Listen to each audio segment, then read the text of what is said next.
안녕하십니까. 평등한 나라 대한민국에 살고 있는 호도스 위드인입니다. 갑자기 평등한 나라를 왜 말하냐고요? 몇 평짜리 집에 사는지, 학생이라면 몇 등을 했는지, 그게 그토록 중요한 나라니까요. 그래서 우리는 평등한 대한민국에 살고 있습니다. 네, 웃자고 드린 이야기입니다. 그런데 웃고 넘기기엔 우리 삶이 너무나 치열하진 않습니까? 학생 때는 등수에 쫓기고 어른이 되어 직장을 다니면서도 우리는 끊임없이 듣습니다. 자기 개발을 해야 한다고. 멈추면 뒤처진다고. 그래서 오늘 묻고 싶습니다.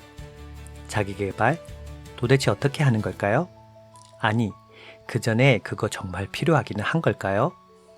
사실 대부분의 사람들은 자기 개발의 첫 단추부터 잘못 끼웁니다.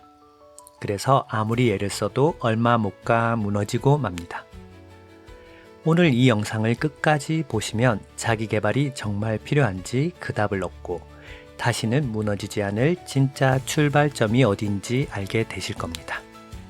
내 안을 걸을 때 길이 보인다. 호도스 위드인입니다.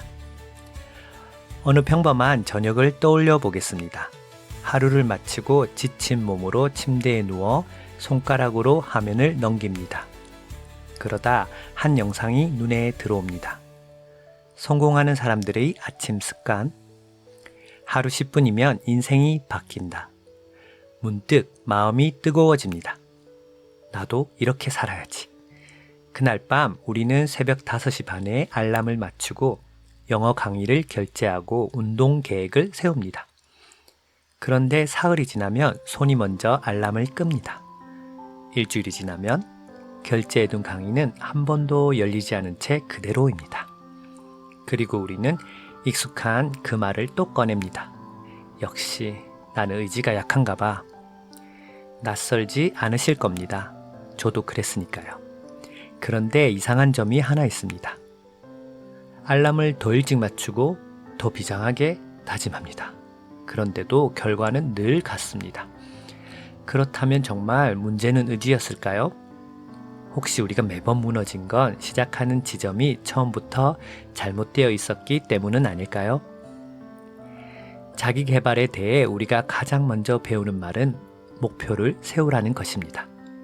올해의 목표, 이번 달의 목표, 오늘의 할 일, 그래서 우리는 무언가를 시작할 때 가장 먼저 목표부터 적습니다. 그런데 잠깐 생각해 보겠습니다. 집을 지을 때 가장 먼저 하는 일이 무엇일까요? 벽을 세우는 것이 아닙니다. 지붕을 올리는 것도 아닙니다. 땅을 다지는 일입니다. 아무리 멋진 설계도가 있어도 땅이 단단하지 않으면 그 위에 올린 모든 것은 결국 기울고 무너집니다. 우리는 자기 개발을 시작할 때 이 순서를 거꾸로 해왔습니다. 땅을 다지기도 전에 벽부터 세웠습니다. 나를 들여다보기도 전에 목표부터 적었습니다. 그러니 우리가 무너진 것은 어쩌면 당연한 일이었습니다. 의지가 약해서가 아니라 받쳐줄 땅이 없었기 때문입니다. 그렇다면 그 땅은 무엇일까요? 목표를 세우기 전에 우리가 먼저 다졌어야 할 것이 있습니다. 지금의 나를 있는 그대로 받아들이는 것, 그리고 내가 지금 어디에 서 있는지 정확히 아는 것, 마지막으로 내가 어디로 갈 것인지 또렷이 그리는 것입니다. 오늘은 이 세 가지 땅을 하나씩 밟아보려 합니다. 첫 번째 땅, 나를 받아들이는 마음. 먼저 솔직하게 묻겠습니다. 우리는 왜 자기 개발을 하려 할까요? 많은 경우 그 출발점에는 한 문장이 숨어 있습니다. 지금의 나로는 부족하다. 부족하니까 채워야 하고 모자라니까 따라잡아야 한다는 마음. 그런데 여기 바로 함정이 있습니다. 20세기 심리학자 에이브램 매슬로는 인간의 동기를 두 종류로 나누어 설명했습니다. 하나는 결핍 동기입니다. 배고프면 먹고 불안하면 안전을 찾는 빈 구멍을 메우려는 마음이지요. 이 동기에는 한 가지 특징이 있습니다. 채워지고 나면 사라진다는 것입니다. 배가 부르면 음식을 향한 허기는 잦아듭니다. 다른 하나는 성장 동기입니다. 메슬로는 이것을 결핍을 메우는 동기와 분명히 구별했습니다. 성장 동기는 빈자리를 채우려는 마음이 아니라 이미 채워진 자리에서 나를 더 펼쳐내려는 마음입니다. 그리고 메슬로가 관찰한 가장 중요한 지점은 이것입니다. 사람은 결핍이 어느 정도 채워져 이만하면 충분하다는 감각을 가질 때 비로소 성장 동기로 나아간다는 것입니다. 여기서 우리가 매번 무너진 이유가 드러납니다. 대부분의 자기 개발은 결핍에서 출발합니다. 나는 부족하다는 허기에서 시작하죠. 그런데 결핍에서 시작한 성장은 결핍의 속성을 그대로 담습니다. 채워도 끝이 없습니다. 한 계단을 오르면 더 높은 계단이 보이고 늘 누군가와 비교하며 또 부족함을 느낍니다. 진짜 자기 개발의 첫 번째 땅은 그래서 역설적입니다. 더 노력하는 것이 아니라 지금의 나를 먼저 받아들이는 것입니다. 오해는 마십시오. 이것은 그러니 아무것도 하지 말라는 말이 아닙니다. 오히려 그 반대입니다. 나를 받아들이는 단단한 땅이 있어야 거기서 비로소 무너지지 않는 성장이 자라난다는 뜻입니다. 충만함은 자기 개발의 도착점이 아니라 출발점입니다. 두 번째 땅, 나를 정확히 보는 눈. 이제 두 번째 땅입니다. 다시 그 새벽 5시 반 알람으로 돌아가 보겠습니다. 그 알람은 사실 누구의 시간이었을까요? 영상 속 그 사람의 시간이었습니다. 그 사람의 몸, 그 사람의 일과 그 사람의 체력에 맞춰진 시간이었죠. 우리는 그 사람의 지도를 그대로 들고 내 길을 걸으려 했던 것입니다. 발달 심리학자 존 플라벨은 1979년 한 가지 중요한 개념을 학계에 정식으로 제시했습니다. 바로 메타인지입니다. 메타인지란 쉽게 말하면 생각에 대한 생각입니다.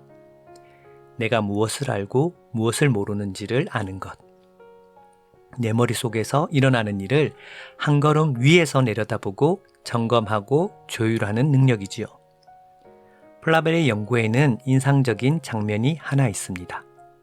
아이들에게 어떤 목록을 완벽히 외울 수 있을 때까지 외워보라고 했습니다. 나이가 어린 아이들은 잠시 외우고는 다 됐어요 라고 말합니다. 그런데 실제로 시켜보면 외우지 못했습니다. 자신이 아직 준비되어 있지 않다는 것을 몰랐던 것입니다. 우리도 자주 그렇습니다. 내가 지금 어디쯤 서 있는지, 무엇이 부족하고 무엇이 이미 충분한지 그것을 정확히 모른 채 남의 목표부터 가져옵니다. 그래서 두 번째 땅은 이것입니다. 목표를 세우기 전에 내가 지금 서 있는 여기를 먼저 아는 것. 나의 체력, 나의 시간, 나의 성향, 내가 진짜로 원하는 것. 이 좌표를 모르면 아무리 좋은 지도도 나를 엉뚱한 곳으로 데려갈 뿐입니다. 받아들이고 충만함, 정확히 본다, 메타인지. 이 두 땅이 다져졌습니다. 이제 비로소 우리는 어디로 갈지를 그릴 수 있습니다. 여기서부터가 오늘 이야기의 심장입니다. 자기 개발의 방향은 사실 미래에서 옵니다. 그런데 우리는 보통 반대로 합니다. 지금 할 수 있는 것부터 쌓아 올리지요. 오늘 영어 단어 몇 개, 내일 운동 조금, 그렇게 현재에서 미래로 더듬어 갑니다. 진짜 출발점은 그 반대편에 있습니다. 먼저 미래의 나를 또렷이 그리고 거기서부터 지금으로 거꾸로 내려오는 것입니다.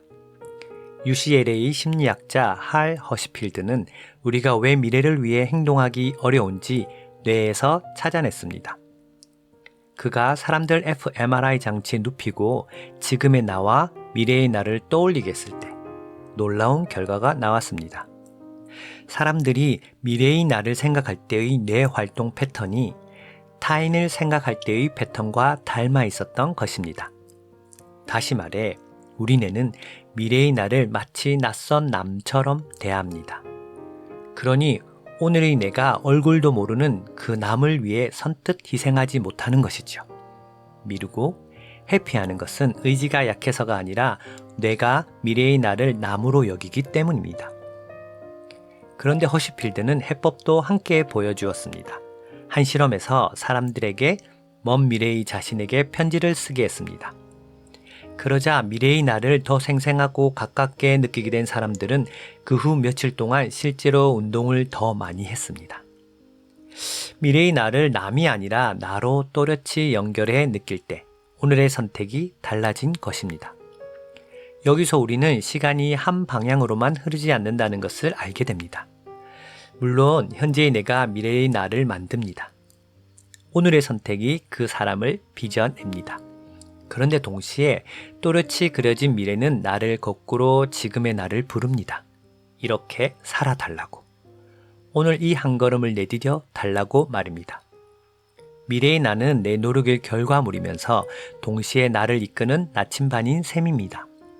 그렇다면 그 미래는 어떻게 그릴까요? 성공하는 사람들의 7가지 습관을 쓴 스티븐 코비는 두 번째 습관으로 끝을 생각하며 시작하라를 꼽았습니다. 그는 모든 것이 2번 창조된다고 말했습니다. 먼저 마음속에서 한 번, 그 다음 현실에서 한 번. 건축가가 벽돌을 쌓기 전에 설계도를 완성하듯 우리도 살아내기 전에 먼저 그려야 한다는 것입니다. 그래서 저는 이렇게 권하고 싶습니다. 먼 미래의 나를 한 장면으로 떠올려 보십시오. 가령 80살이 내가 있다고 해봅시다. 그 사람은 어떤 표정을 짓고 있습니까? 무엇에 둘러싸여 있고 곁에는 누가 있습니까? 어떤 하루를 보내고 있습니까? 그 사람이 그렇게 살기 위해서는 무엇이 준비되어 있어야 할까요? 그 준비가 갖춰지려면 1년 전에는 무엇이 준비되어 있어야 할까요? 5년 전에는요. 그렇게 한 칸씩 거꾸로 내려옵니다. 올해는 무엇을 이루어야 하는가? 이번 분기에는, 이번 달에는, 이번 주에는, 그리고 마침내 오늘 나는 무엇을 해야 하는가? 신기하지 않습니까? 그토록 먼 미래에서 출발했는데 그 길을 따라 내려오면 결국 도착하는 곳은 지금 이 순간입니다. 미래의 내가 보내온 부름은 거창한 무엇이 아니었습니다. 그저 오늘 하루 이 한 걸음이었습니다. 이제 우리는 그 오늘에 도착했습니다. 그런데 여기서 또 한 번 무너지기 쉽습니다. 오늘 해야 할 일이 너무 크게 느껴질 때입니다. 여기서 다시 한번 분명히 해두겠습니다. 우리가 못하는 건 의지가 약해서가 아닙니다.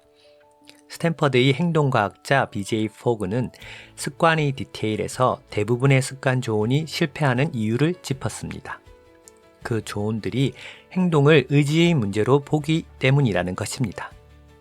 운동을 못한 건 당신이 게을러서다. 이런 식으로요.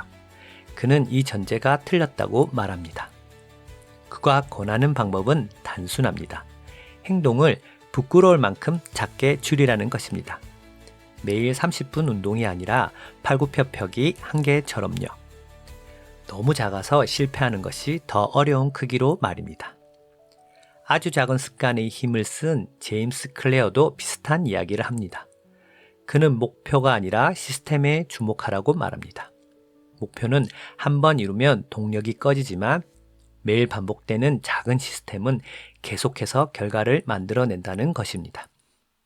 그러니 미래의 내가 보낸 부름에 답하는 길은 비장한 결심이 아닙니다. 오늘 주어진 그 하루의 시간을 작게나마 충실하게 살아내는 것, 그 한 걸음이면 충분합니다. 거대한 미래에서 출발한 긴 여정이 결국 오늘의 작은 한 걸음으로 응축되는 것, 이것이 자기계발의 진짜 모습입니다. 마지막으로 처음 질문으로 돌아가 보겠습니다. 자기계발, 그거 정말 필요한 걸까요? 여기에 답하기 위해 한 권의 오래된 책을 꺼내고 싶습니다. 1759년에 쓰인 볼테르의 소설 캉디드입니다. 주인공 캉디드는 온갖 고생을 겪으며 세상을 떠돕니다. 세상은 왜 이런가? 인생의 의미는 무엇인가? 끝없이 묻고 헤매이죠. 그리고 이 모든 방황 끝에 소설은 단 한 문장으로 끝을 맺습니다. 우리는 우리의 정원을 가꾸어야 한다. 세상 전체를 바꾸려 들거나 닿을 수 없는 거대한 답을 쫓는 대신 내가 실제로 손댈 수 있는 내 앞의 한 떼기 땅을 정성껏 가꾸라는 것입니다. 자기계발도 그렇습니다. 자기계발은 남보다 앞서기 위해 무언가를 쌓아올리는 일이 아닙니다. 그것은 내게 주어진 삶이라는 정원을 가꾸는 일입니다. 그리고 좋은 정원사는 앞서 우리가 다진 두 땅 위에 서 있습니다. 자기 땅의 흙과 볕을 정확히 알기, 메타인지, 그리고 그 땅을 미워하지 않고 아끼기, 충만함, 비로소 무엇을 심은지 알고 정성껏 가꿉니다. 그러니 다시 묻는다면 자기 개발은 필요합니다. 다만 부족함을 메우려는 노동으로서가 아니라 내 삶을 가꾸는 일로서 필요한 것입니다. 오늘 우리는 긴 길을 걸었습니다. 자기 개발은 나를 떠나 더 나은 누군가가 되는 일이 아니었습니다. 그것은 나에게로 더 깊이 들어가는 일이었습니다. 지금의 나를 받아들이고 내가 선 자리를 정확히 보고 미래의 나를 또렷이 그려 그 미래가 부르는 오늘의 한 걸음을 내딛는 것. 그리고 그렇게 내 삶이라는 정원을 하루하루 가꾸어가는 것. 밖에서 빌려온 누군가의 새벽 5시 반이 아니라 내 안에서 길어올린 나의 출발점. 거기서부터 시작할 때 우리는 비로소 무너지지 않습니다. 내 안을 걸을 때 길이 보입니다. 저의 한 가지 바람이 있습니다. 여러분이 자신 안으로 깊이 뿌리내려 흔들리지 않는 단단함을 스스로 이뤄가는 것입니다.